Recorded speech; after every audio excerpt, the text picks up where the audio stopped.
As parents, we often worry about the amount of time kids today spend online, right? Huge thing, and for good reason. A new study shows that too much internet can disrupt important brain functions, specifically in teenagers.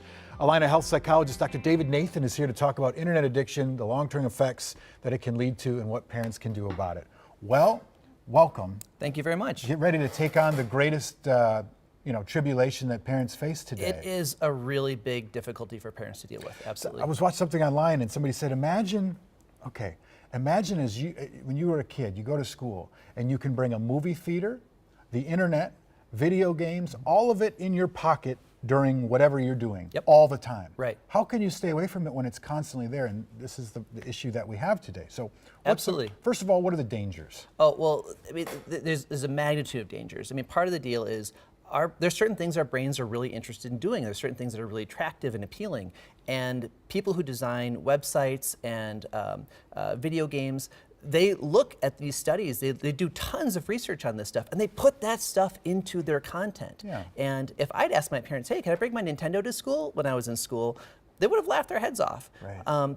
But the stuff we have today is so much more concentrated and so much better engineered. And expecting an adult who have these things to not be kind of pulled in by it would be difficult, but expecting a child and a teenager to do that with their brains that aren't fully developed yet, it just can't be done. What are the warning signs that too much is happening?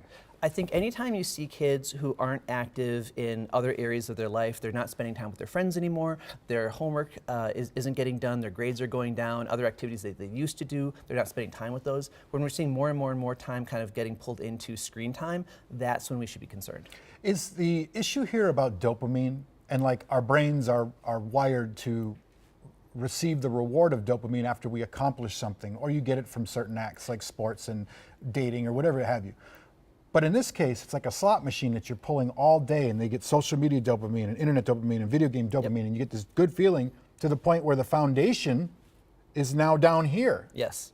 And normal life is like sad and drab. Absolutely, yeah. I mean, like I said, these things are designed and they use brain scanning technology. They look at people's behavior, they look at how our brains are lighting up when people are doing these things, when they test these products, and they just put more and more of those things in. So if if everything you eat is cupcakes, and then someone says, okay, we got to take the cupcakes away, you've got to eat all these other foods, it's going to be hard because you're used to just eating cupcakes all the time. What are the long-term effects of this behavior? Well, the difficulty is so much of what people do, we're not good at it right away. It takes time to practice. And even when we get good at it, it takes time to maintain. So having friends takes time. Learning to play a musical instrument, getting good at any subject in school, learning a language.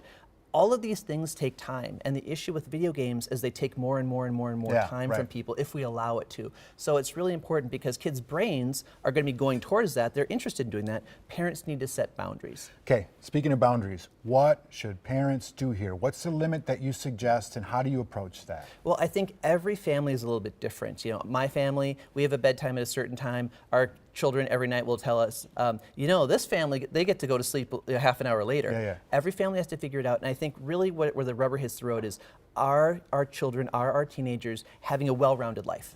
What do you suggest for boundaries? If they're having, I think it's looking at, are they spending time with their friends? Are they doing activities that they enjoy? Are they doing well in school? Are they getting along at home? Are they doing their chores and things like that? If those things are getting done, maybe for some families it's half an hour a day. Maybe for some families it's an hour or two a day. It really, I think the issue is, are kids getting that good mix? But it's up to you as the parent to set the boundary 100%. And not roll over on it. Absolutely, and I think they'll get it. And I think consistency is important for parents. If they say like, oh, today you can do it this much, and today you can do it even more, today you can do it even less, that's really hard for kids. If we just set up a rule and say like, all right, during the week it is going to be 20 minutes, or during the week it's going to be 40 minutes, and that's it, then it's a lot easier for our kids. They might not like it, but it's easier for them to accept it. Also, parents, don't say something and then do the opposite yourself too, right? So 100%. Yeah. Well, thank you so much, Dr. Absolutely. Nathan. Appreciate you having you on. Thank you for having me. You can read the study for yourself and find all Dr. Nathan's advice and a link to Allina Health. That's on care11.com. Thanks so much. Really appreciate it. Thanks for having me.